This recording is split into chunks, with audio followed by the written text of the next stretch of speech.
Hello, everyone. My name is Steve Langley, and this is an introduction to Kenjutsu. Today, I will be talking about what Kenjutsu is, how it came to be, and also about how it has influenced the culture and captivated people worldwide. So, let's jump right on in. To talk about Kenjutsu, first we need a little bit of a history lesson. Let's go back in time to about 12th century Japan. The country is in a state of unrest and war is rampant. This is an era where the people that were in charge depended on your military strength and how much land you actually owned. Now, these leaders, or shogunate, ruled the land with specially trained forces also known as samurai. These samurai would fight other samurai clans for territory or right to rule.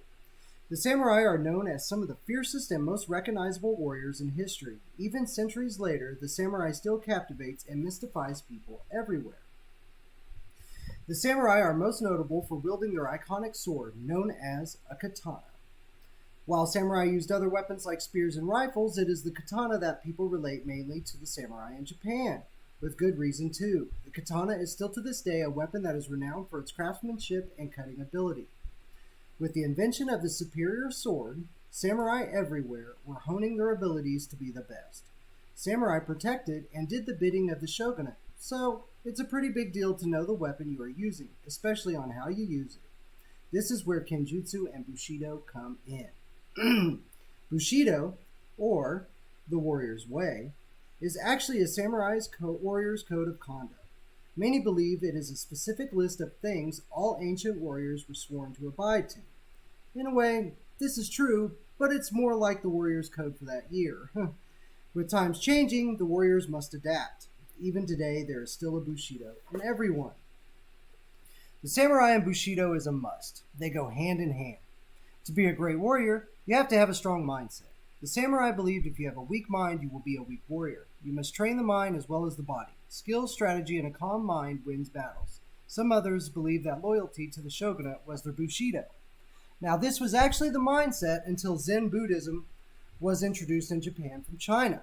This taught that salvation could be attained from within. This gave birth to the idea that the warrior's soul was in his sword. With this mindset, the culture evolved into an art form, resulting in the birth of Kenjutsu.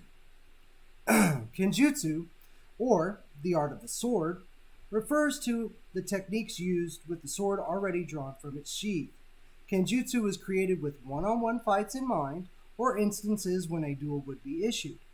Kenjutsu teaches its wielder to fight, defend, and gain the upper hand against numerous weapons, not just swords. Kenjutsu is usually taught by watching two warriors perform a mock duel.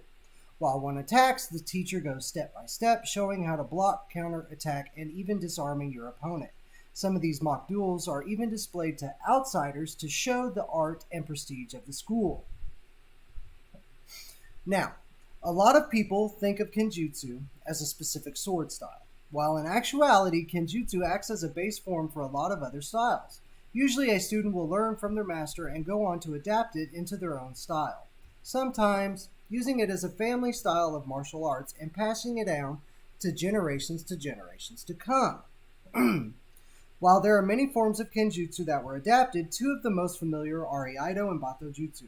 Some believe that Bato Jutsu and Iaido are completely different from Kenjutsu, but this is not the case. These two styles include how to draw the sword among delivering strikes that are actually derived from the basis of Kenjutsu. With Iaido, the technique is about how you draw the sword. After that, there are 8 different moves or strikes that can be delivered to the opponent. Usually, beginners start with the 6 basic moves, which include the draw, strikes, and sheathing of the sword. All except the drawing and sheathing of the sword can be found in the basics of Kenjutsu. Iaido has actually gotten so popular it is compared to Kendo, which is a sport in Japan, involving points scored through landed strikes on an opponent. While many think that they are the same, they are actually 2 different forms of the same moves. Kendo is a sport, while Iaido is actually an art form. While Iaido and Kendo are different, they share similarities. The moves taught in both are all derived from Genjutsu. These moves are so steep in tradition that in order to perform them correctly, you need to wear traditional Japanese martial arts clothing to keep the correct posture when swinging your katana or any other type of Japanese weapon. Another style I mentioned earlier was Bato Jutsu. This style is by far my favorite. Bato Jutsu is the drawing, countering, blocking, attacking, and sheathing of the sword all in the same motion. Bato Jutsu is known for its speed, and when I say speed, I mean the practitioners of Bato Jutsu can draw their sword at any time in under a half a second. With Bato Jutsu meaning the craft of drawing the sword, students will actually learn how to strike the opponent before he can strike you. Some moves even draw the sword and strike when the opponent is in mid-attack. There's even a man that studies Bato Jutsu in Japan that can cut a BB in half when it was shot at him. While it seems Kenjutsu is inferior to Bato Jutsu, it is not. Remember, these styles were made with Kenjutsu being the mold. Even if Bato Jutsu include lightning fast moves, it's the emergence of Kenjutsu that made this possible. It seems with time, the styles come into fruition. I love it when a plan comes together. Now, over time, with the emergence of all these different styles, you would think that they would all repeat and become generic. When you start to think like that, just remember, the style you use or like will be adapted from another and made your own. That is the story with all martial arts. Everyone is different and they have their own way of doing things. You must find your own path. Nowadays, in order to learn Kenjutsu, you would need to find a master and train under him, probably in Japan. But Kenjutsu is still renowned. The history of the samurai and their techniques have come to pass, but with Kenjutsu and its many adaptations, the Bushido and way of life still live on and evolve in Japanese culture. Thank you.